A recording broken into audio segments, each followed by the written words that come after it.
Good morning, good afternoon, and good evening, everyone. My name is Varun Pawar, and welcome back to my channel, that is Business Analysis Professional. And today we'll cover the fourth activity under the BAPM, Business Analysis Planning and Monitoring Knowledge area. So let's begin. So far, what we have gone through is plan business analysis approach, and the result we are getting is business analysis approach. We have done plan stakeholder engagement, and the result we got is stakeholders engagement approach. Then we have done plan business analysis governance approach, and the result was governance approach. In plan business analysis information management, so all the outputs that we are getting from the first three activity in this knowledge area will be considered as an input, and then we will get the output, that is information management approach. So what is BA information? So you people might be wondering what BA information? Anything that is relevant to stakeholder is business analysis information. So it could be any issues, any defects, change request. It could be anything related to the requirement, that could be an image, the business requirement documentation, the product requirement documentation, this SRD, SRS, the acceptance criterias, the business case, the data flow diagrams, any prototypes, any wireframes, any quality checklist, any reports, anything, could be anything that is of that is relevant to the stakeholder, is business analysis information. So which tool you people are using to store the business analysis information?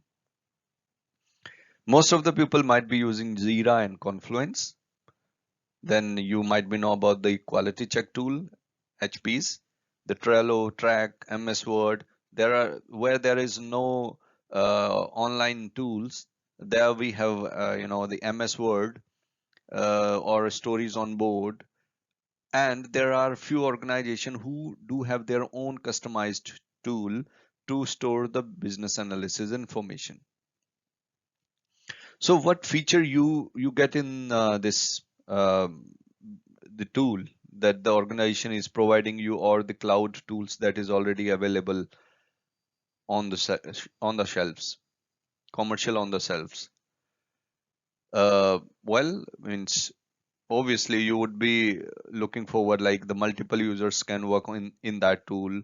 There could be different roles assigned to the users, like developer, admin, support, read only, right?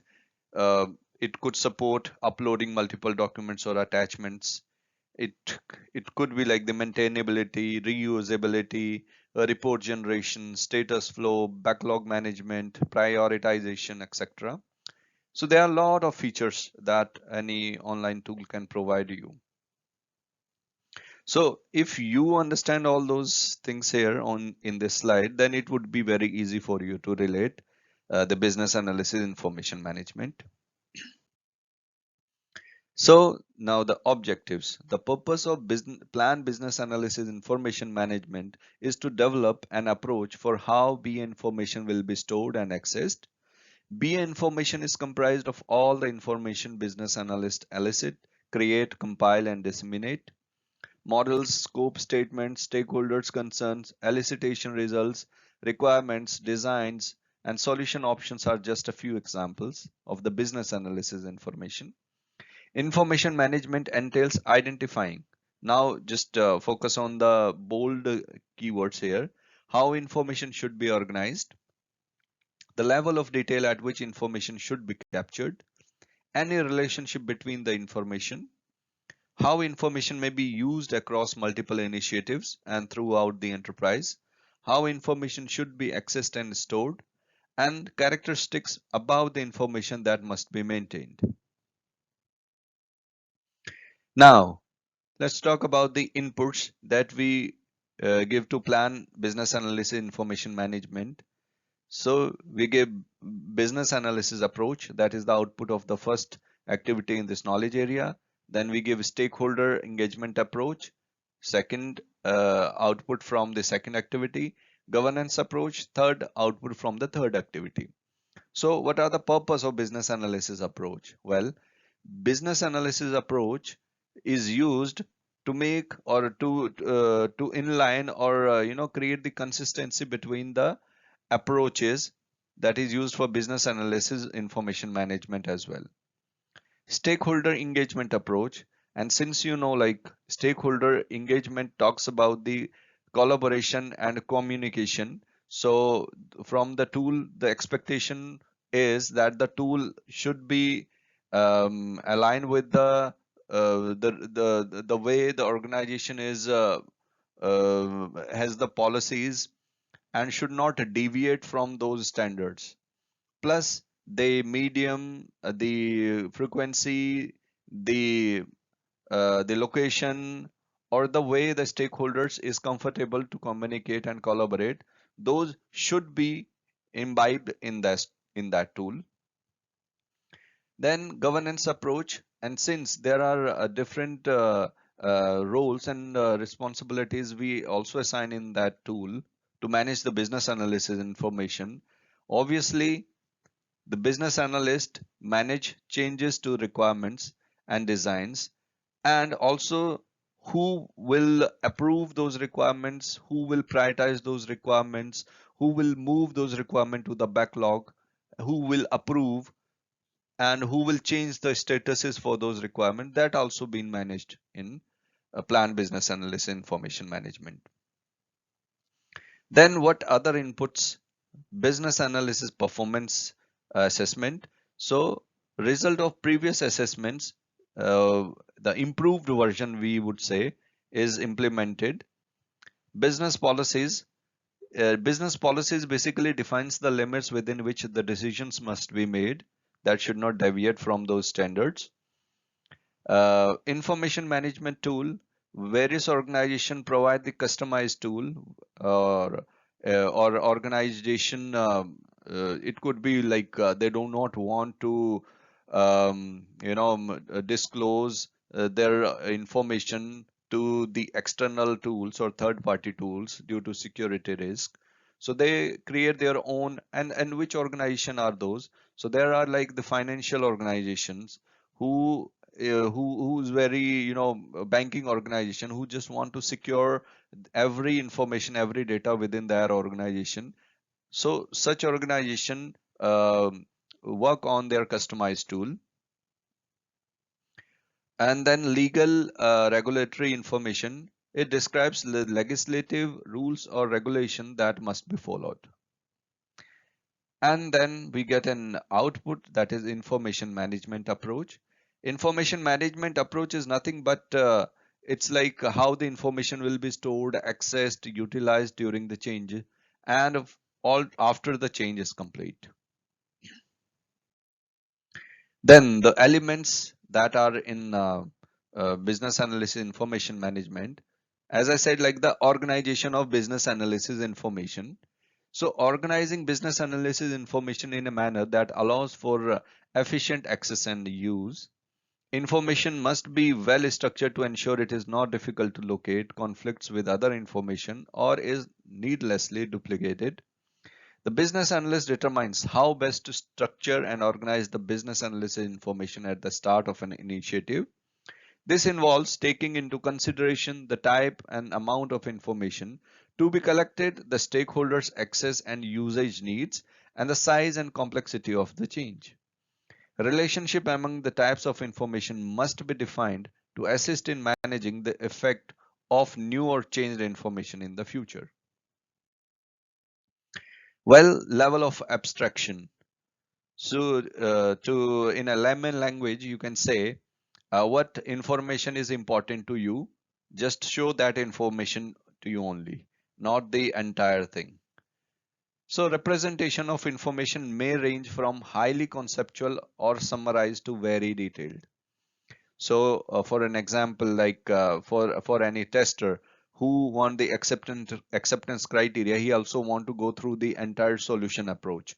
So he might be looking into the complete solution, the technical acceptance criteria and the business acceptance criteria in a very detailed way, so that he do not skip any test scenario. So that is very detailed, right? Whereas it could be like the CEO of an organization who would be only interested in knowing the statuses of the stories, or could be about the story points or the velocity chart, that how many stories or stories uh, the team is releasing per sprint. So what information is important to you is basically you level of abstraction.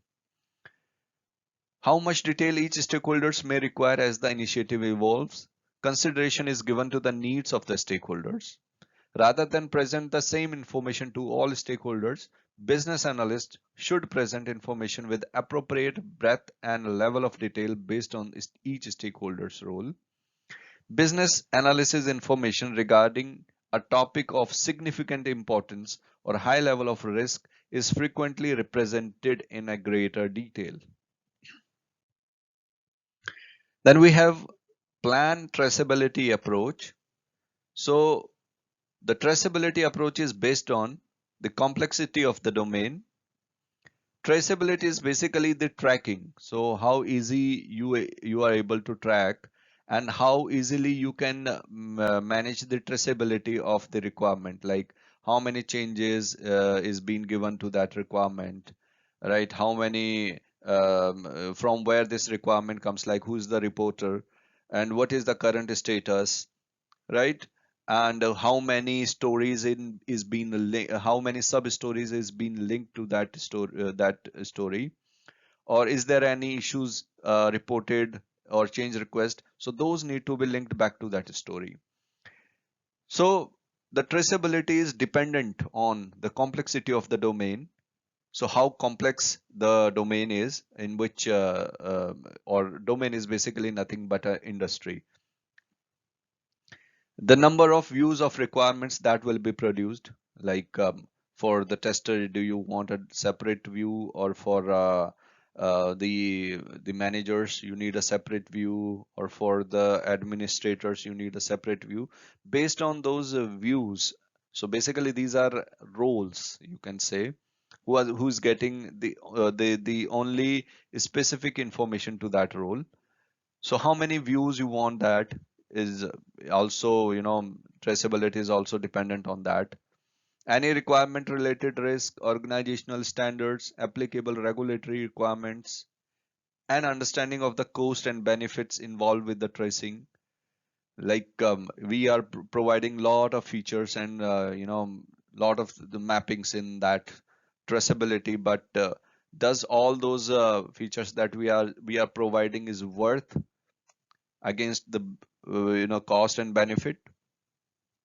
Business analysts plan to ensure the approach is at a level of detail to add value without excessive overhead.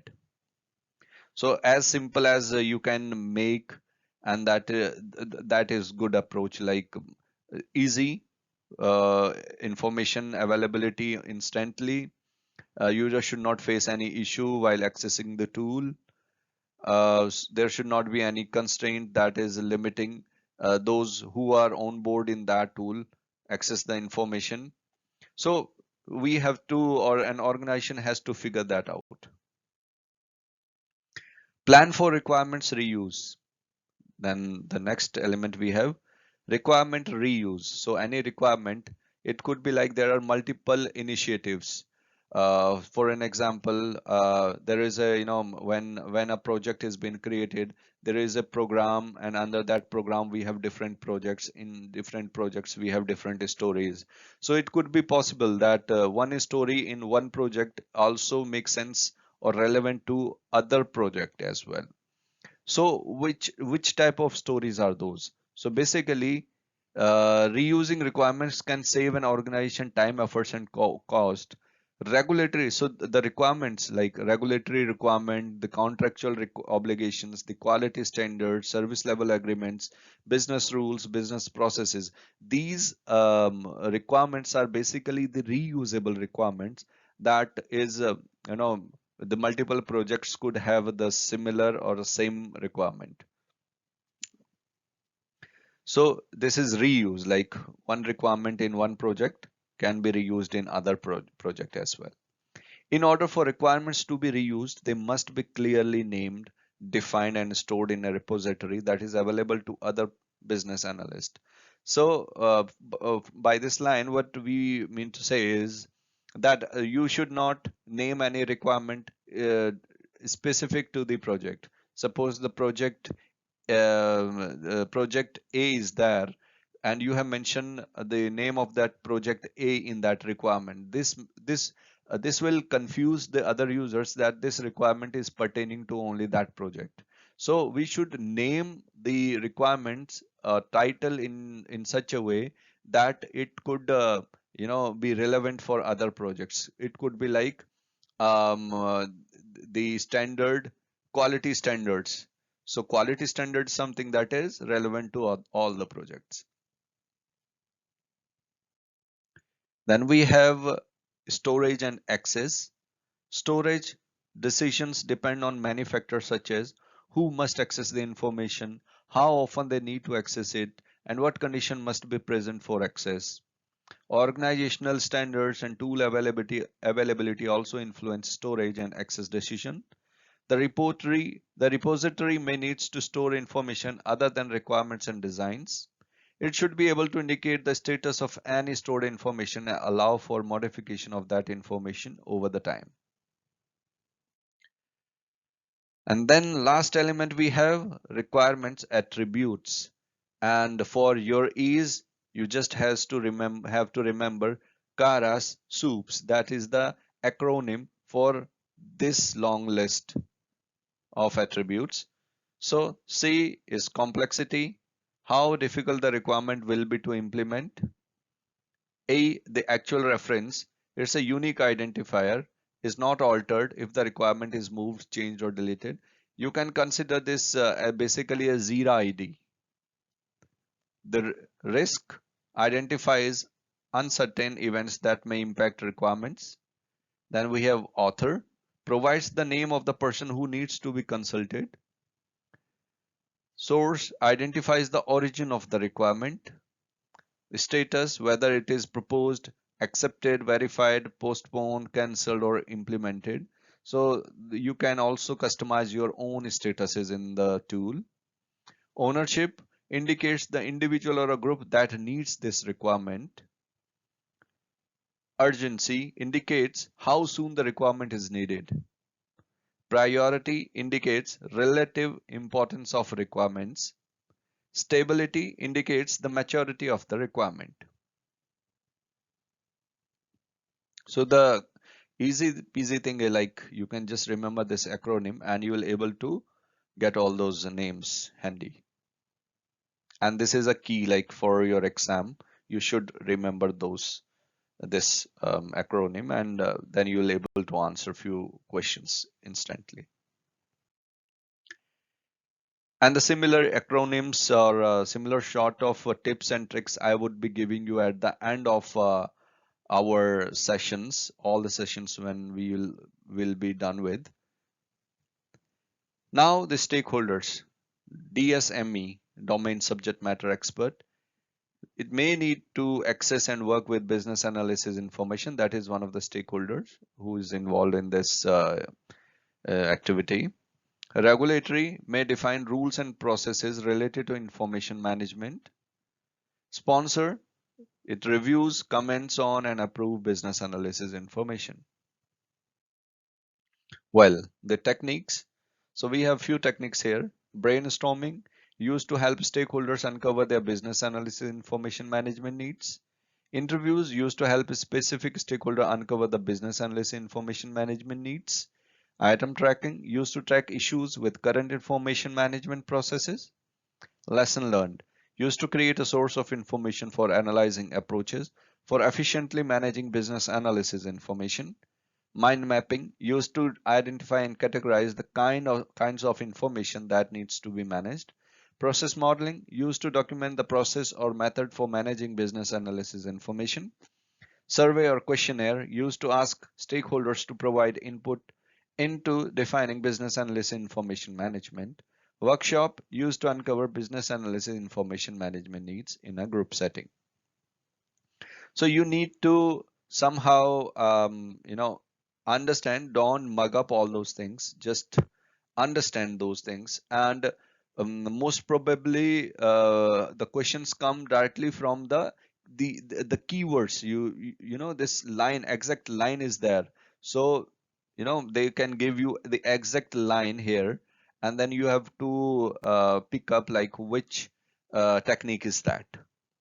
So just understand those, and if possible, try to memorize few keywords out of these statements that is like unique for every technique. That is the key to learn and to answer some of the questions related to techniques.